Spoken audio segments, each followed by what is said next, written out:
So if you look, this is the map of the United States and Louisiana Purchase. This is the U.S. prior to the Louisiana Purchase. We had everything to the App Mountains. And so now what we're going to do is we double the size of the United States. Look at all this land that we're going to get with this one land purchase. I mean, it is a huge amount. Thanks to the actual Louisiana Purchase, President Thomas Jefferson is going to send two famous explorers, they're scientists, to explore the land west. So it's Lewis and Clark, the Corps of Discovery. They're going to go ahead and they're going to go all the way west. They're supposed to find a waterway to the Pacific Ocean. So they're supposed to go out there, find a water route so that we can eventually trade, and really trading with China because that's where we're wanting to go. Lewis and Clark are mapping out the land. They send like specimens and stuff back. They send animals back to President Jefferson, and they write in code because it's all top secret. Sacagawea is going to be the American Indian guide. She's a female, and she's going to go ahead and help Lewis and Clark along this Corps of Discovery so that they can find this waterway. They never do. They start out here in St. Louis, and they go all the way here, and what they are going to find is the Oregon Trail. So during this Louisiana Purchase, I mean, like, the land's not vacant. There are American Indians who live on it. It doubles the size of the nation. We're going to westward expand. That's that manifest destiny period. We're going to get some more conflicts between the white settlers and the American Indians because you're going to be taking their land. I mean, it's their land. The French just claimed ownership of it. The Indian treaties that we're going to see are pretty unfair, like the Treaty of Greenville with the Miami Confederacy. We make them sign it, and they give up the Ohio Valley region. Tecumseh Shawnee Indian League, the Red Stick Confederacy, he is going to try and resist settlement by the white government. He wants to overthrow the white government. He does not believe that the U.S. government and the American Indians can coexist. He gets aid from Britain.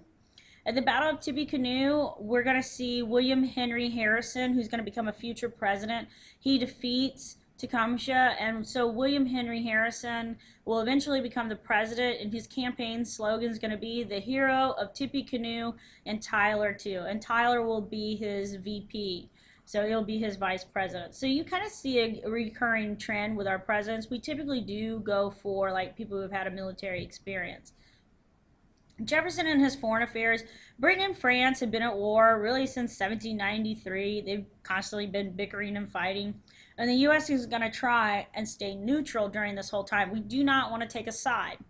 We want to trade with both sides. Like, if you're neutral, you're saying, I don't really care, Britain. I don't really care, France. I really just want your money. So we're trying to trade with both of them. And Britain and France are like, hey, it don't work that way. You will pick a side or else. And so the or else starts to happen. So Britain and France start to try and force. They try and make the United States take a side, and they start impressment.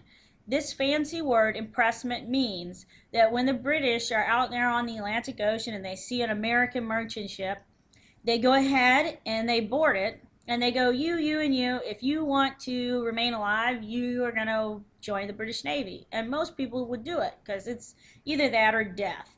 And they also take all the American goods on board. So our economy is getting hurt. Our sailors are being kidnapped and forced to work in the British Navy. They block our ports. They block all the ports. They get us into Europe. So they're not letting us trade with Europe. And so Jefferson is going to go ahead and enact the Embargo Act of 1807. Now, an embargo means you're not going to trade. And we're not going to trade with Britain. And now, America during this time, we're a land of cotton farmers. And so Britain was like, all right, America, you go ahead and not trade with us. Britain is an industrial power. They have all the manufactured goods. And so what ends up happening is the embargo is meant to hurt the British economy. It really hurts the U.S. economy because we can't sell them cotton because we've done an embargo. But all we're doing is growing cotton, and cotton doesn't make a shirt. Like, you actually have to do some crap to it to make it into a shirt. And so the American economy gets hurt. It's meant to hurt the British. So eventually we'll have to repeal the embargo of 1807, and it will be President James Madison who will repeal it. a lot of Americans start to get very, very angry, and this group of young congressmen are going to be called war hawks, and they want to go to war with Britain to get Canada. So the war hawks want Canada as, like payback to the British. So the War of 1812, in 1808, James Madison is now elected the president. He is a Democrat Republican. The British are continuing to impress our sailors. They're continuing to block the European ports. You've got these young war hawks in Congress. They're just real angry congressmen who are calling for war against Britain. They want to stop Britain from impressing our sailors, but most importantly, they want Canada. They want Canada because we've always wanted Canada. We wanted them in the American Revolution, but we couldn't get to them. We couldn't actually get it. They also are upset that the British are supporting the American Indians. The American Indians are receiving weapons from the British. Now, you have to understand that if the American Indians have weapons, then we would call that a fair fight, and the white settlers aren't ready for a fair fight. So every time the American Indians get a gun, and they now have a means of actually fighting the white settlers who are taking their land, that doesn't sit well with most Americans.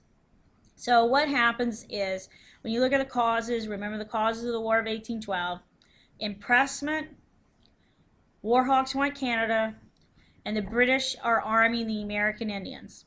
We try to invade Canada. It's a huge failure. DC is going to get burned, so the British do get into our nation's capital, and they will burn our White House down, so we're on our second White House. DC is going to be surrendered to the British. The national anthem, the Star Spangled Banner, is written by Francis Scott Key during this time period, and it's the Battle of Fort McHenry that's going to make him write it. Bombs bursting in the air. Those are real bombs bursting in the air, not fireworks. And so the war is not going to really be won by either side. America doesn't win the War of 1812, and Britain doesn't win the War of 1812. But what ends up happening is you kind of get this release of all this bad blood, this bad tension between the United States and Britain. And the Treaty of Ghent is going to be signed in 1814, where basically no land is actually exchanged. The U.S. doesn't lose any land. Britain doesn't lose any land. And then General Andrew Jackson's huge victory at the Battle of New Orleans comes in. And when I say it's a huge victory, I mean the guy loses a couple soldiers. He almost annihilates the British army there. So he wins the Battle of New Orleans, and it's a huge victory for America. And Americans are like, yeah, in your face, Britain. And whenever we're like, yeah, in your face, we call that nationalism. It's like hopped up patriotism. And thanks to the Battle of New Orleans, we're going to usher in this era of good feelings. And this era of good feelings is this time of nationalism when we build our nation up. Everybody loves everybody. Everybody feels good. And you only have one political party there. You're only going to have the actual Democrat Republicans. Why? During the War of 1812, the Federalists feel that this is a really bad war. The Federalists are typically merchants. They're traders. And so they meet in Hartford, Connecticut at the Hartford Convention, and they decide that it is in the New England states' best interest to go ahead and secede, divorce, leave the United States of America and form their own country because they don't agree with the War of 1812. Okay, well, you do that in a war, we call that treason. And so the rest of the nation is looking at the Hartford Convention, and they're looking at the Federalists, and they're like, okay, so you think that it's better to leave this country than to actually back it and help us win the War of 1812 and reassert our right as a country to trade with whoever we want.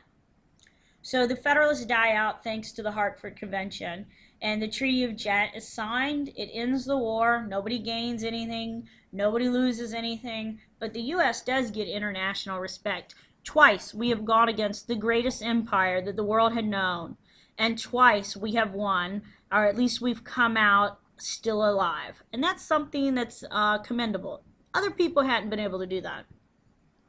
Early 1800s foreign affairs. The northern border with Canada is going to be established at the 49th parallel. The Adams-Onis Treaty is signed in 1819, so Spain gives, they sell us Florida, and that means that we've got the French out with the actual Louisiana Purchase. Now we got the Spanish out thanks to the Adams-Onis Treaty. And really, we're going to establish our boundary along the Texas border. So when you look at, by this time period of 1819, there are no more major European powers in America, or at least in the northern American area. So we've expelled the French, we're now expelling the Spanish, and the only real powers left would be Canada and Mexico. And so we are eventually going to have problems with Mexico.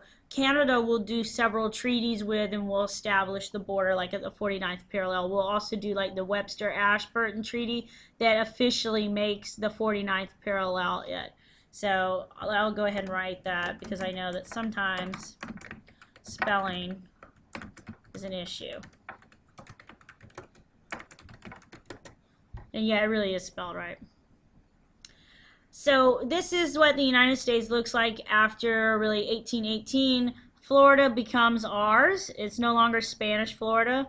This is all ours. This is all ours. All of this belongs to Mexico.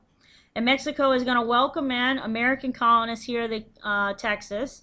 And those American colonists are from the south because that's the area closest to it.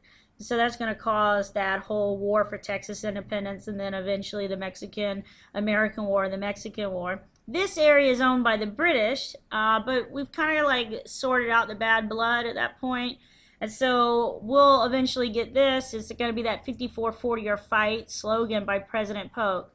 So what you're seeing developing here in Goal 1 is an established country, and a country that feels confident that it can win. We are going to now in Goal 2 really build up the nation. We're going to come together as Northerners and Southerners, as Americans, and make this country expand all the way out here and start actually building factories up here. And so you're going to start seeing the North versus the South with our economy.